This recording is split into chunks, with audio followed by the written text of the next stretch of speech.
L'incontinence urinaire, en termes simples, signifie que vous perdez le contrôle de votre vessie et que vous urinez accidentellement, de jour comme de nuit. Dans cette vidéo, nous aborderons les différentes options thérapeutiques disponibles pour gérer et/ou prévenir ces problèmes vésicaux. Entre les approches comportementales, les traitements médicamenteux et les dispositifs médicaux, les options sont nombreuses. Voyons cela de plus près. Les changements comportementaux, qui constituent généralement la première stratégie à adopter, consistent notamment à modérer sa consommation de liquide, pas plus de 115 à 170 ml par heure, réduire son apport en substances pouvant irriter la vessie, telles l'alcool et la caféine, arrêter de boire 2 à 3 heures avant le coucher, modifier l'horaire de prise des médicaments, entraîner sa vessie à des heures de miction programmée, cela peut permettre d'éviter l'urgence mictionnelle et d'augmenter l'intervalle entre les mictions. Certaines personnes sont orientées vers un ou une physiothérapeute spécialiste des dysfonctionnements du plancher pelvien. Les hommes et les femmes peuvent effectuer des exercices du plancher pelvien ou exercices de Kegel pour renforcer les muscles du périnée. Le renforcement du plancher pelvien peut améliorer la maîtrise de l'écoulement de l'urine par l'urètre. La stimulation électrique, neuromodulation, est un autre moyen de traiter l'instabilité des muscles vésicaux en cas de vessie hyperactive. Un courant électrique est utilisé pour stimuler les nerfs qui innervent les muscles du plancher pelvien, ce qui provoque la contraction de ceux-ci. Il existe plusieurs formes de stimulation électrique, dont la thérapie par sel électrique, faisant appel à un stimulateur sur lequel on doit s'asseoir pour stimuler et renforcer les muscles du plancher pelvien.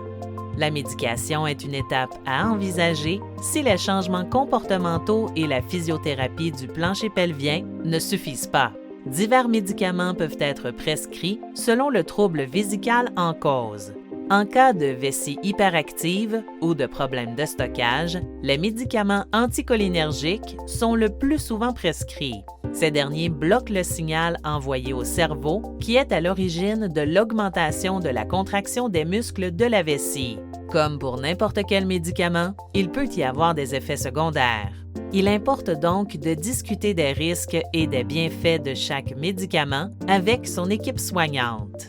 En outre, en cas de problème de stockage, du Botox peut être injecté dans les muscles de la vessie afin d'empêcher celle-ci de se contracter trop souvent.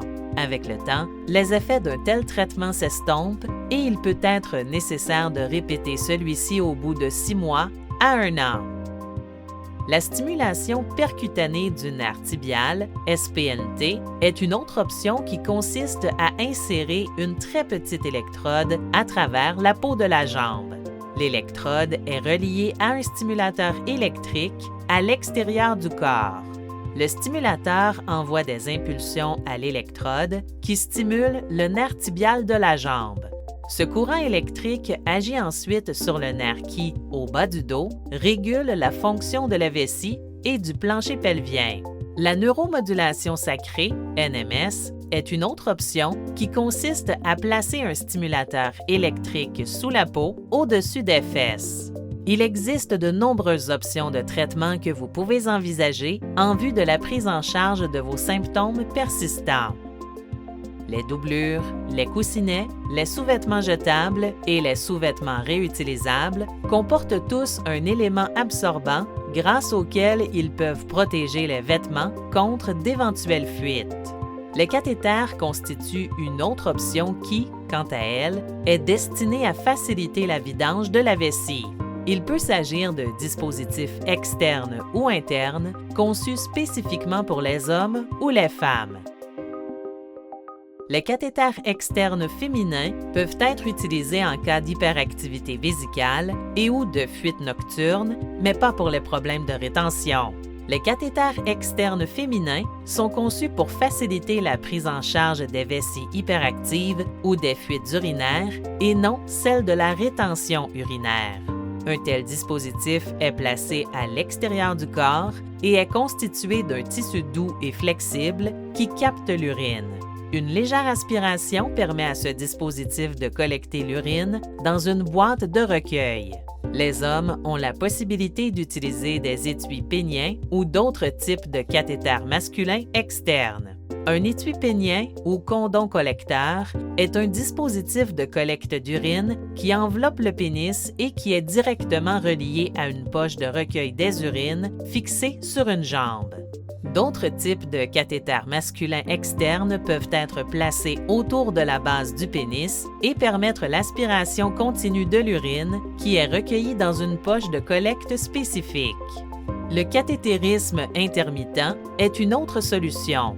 L'utilisateur ou l'utilisatrice insère une sonde interne fine et flexible plusieurs fois par jour pour vider sa vessie. Cette option est conçue pour aider les personnes aux prises avec une rétention urinaire. Le cathétérisme à long terme ou à demeure fait appel à une sonde interne fine et flexible appelée sonde de Foley qui reste insérée pour drainer l'urine en tout temps, technique conçue pour les gens qui ne peuvent vider leur vessie par eux-mêmes. Une sonde de Foley est reliée à une poche de drainage urinaire fixée à une jambe et destinée à recueillir et à stocker l'urine.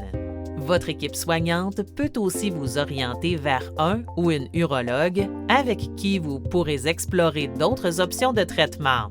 Dans certains cas, une intervention chirurgicale peut être envisagée. Les troubles vésicaux sont très fréquents. Discutez avec votre équipe soignante des options thérapeutiques et de prise en charge qui pourraient vous convenir le mieux.